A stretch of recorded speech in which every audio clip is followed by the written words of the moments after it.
ಕಾಲ್ ಬರ್ತಾ ಇದೆಯಲ್ಲ. ಓ ಇವನೇನು ಅಪ್ರೂಪ ಕಾಲ್ ಮಾಡ್ತಾವನೆ.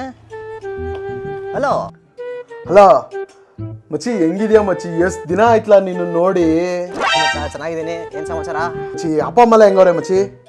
ಅಪ್ಪ ಅಮ್ಮ ಎಲ್ಲ ಸೂಪರು. ಹೌದು, ಕೆಲಸ ಏನು ಮಾಡ್ತಾ ಇದೀಯಾ? ಸಂಬಳ ಎಷ್ಟು? ಕೆಲಸ ಇಲ್ಲ, ಏರಿಯಾ ಬಗ್ಗೆ ನಿಮಿಷ ಒಂದು 20,000 ಕೊಡ್ತಾರೆ. ಓಕೆ ಓಕೆ ಮಚ್ಚಿ, ಖುಷಿ ಆಯ್ತು.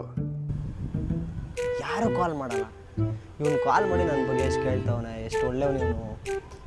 ಹೇಳು ಮಚ್ಚ. ಮಚ್ಚಿ, ಅರ್ಜೆಂಟಾಗಿ ಒಂದೇ ಒಂದು ಸಣ್ಣ ಹೆಲ್ಪ್ ಬೇಕಾಗಿತ್ತು ಮಚ್ಚಿ. ಒಂದು 500 ರೂಪಾಯಿ ಕಾಸಿದ್ರೆ ಕಳಿಸ್ತೀಯಾ? 1 ಅವರಲ್ಲಿ ರಿಟರ್ನ್ ಮಾಡ್ತೀನಿ. ಮಚ್ಚ 1 ಅವರಲ್ಲಿ ನಿಮಗೆ ವಾಪಸ್ ಬರುತ್ತಲ್ಲ ಮಚ್ಚಿ, ಸ್ವಲ್ಪ ಅರ್ಜೆಂಟ್ ಐತೆ ಮಚ್ಚ. ಇಷ್ಟೆಲ್ಲ ಒಳ್ಳೇದು ಮಾತಾಡಿ ಕಟ್ಟಾಕ್ಬಿಡೋಣ ನನಗೆ. ಸರಿ ಮಚ್ಚ, ಹಾಕ್ತೀನಿ ನೋಡು. ಆಯ್ತಲ್ಲ.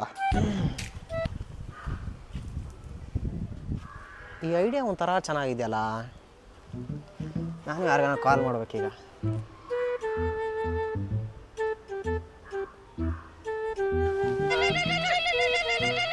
ಏನು ಮಗ ಇವಾಗ ಕಾಲ್ ಮಾಡ್ತಾವನೆ? ಹಲೋ ಹಲೋ, ಹೆಂಗಿದ್ಯಾ ಮಚ್ಚ? ಎಷ್ಟು ದಿನ ಆಯ್ತಾವ ನಿನ್ನ ನೋಡಿಲ್ಲ. ಸೂಪರ್ ಆಗಿದೆ ಮಚ್ಚ, ನೀನ್ ಹೇಗಿದ್ಯಾ? ಮತ್ತೆ ಅಪ್ಪ ಅಮ್ಮ ಎಲ್ಲ ಹೆಂಗಿದ್ದಾರೆ? ಅಪ್ಪ ಅಮ್ಮ ಎಲ್ಲ ಚೆನ್ನಾಗಿದ್ದಾರೆ, ನೀನ್ ಹೇಗಿದ್ಯಾ? ನಾನು ಸೂಪರ್ ಮಚ್ಚ. ನೀನು ಇದು ಕಂಪ್ನಿಗೆ ಹೋಗ್ತಿದ್ಯಲ್ಲ, ಕೆಲಸ ಹೆಂಗೆ ನಡೀತಾ ಇದೆ? ಎಷ್ಟು ಸಂಬಳ? ಕೆಲಸ ಎಲ್ಲ ಸೂಪರಪ್ಪ, ಬರುತ್ತೆ ಒಂದು 20-25 ಸಾವಿರ. ಹೌದಾ ಮಚ್ಚ? ಮಚ್ಚ ಏನಿಲ್ಲ, ಒಂದು ಹೆಲ್ಪು ಹೇಳು ಮಚ್ಚ. ಒಂದು 500 ರೂಪಾಯಿ ಇದ್ರೆ ಹಾಕ್ತೀಯ ನನಗೆ, ಸಿಕ್ಕಾಬಿಡ ಅರ್ಜೆಂಟ್ ಇದೆ. 1 ಅವರಲ್ಲಿ ವಾಪಸ್ ಹಾಕ್ಬಿಡ್ತೀನಿ. 500 ರೂಪಾಯ? ಸರಿ ಆಯ್ತು, ಕಳಿಸ್ತೀನಿ ನೋಡು. ಸರಿ.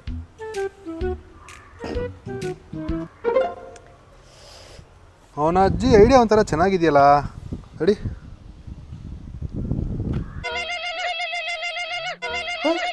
ಇವನ್ಯಾಕೆ ಅಪ್ರೂಪ ಕಾಲ್ ಮಾಡ್ತಾವನೆ? ಹಲೋ, ಹೇಗಿದೆಯಾ ಮಚ್ಚ? ಎಷ್ಟು ದಿನ ಆಯ್ತು ನಾನು ನೋಡಿ.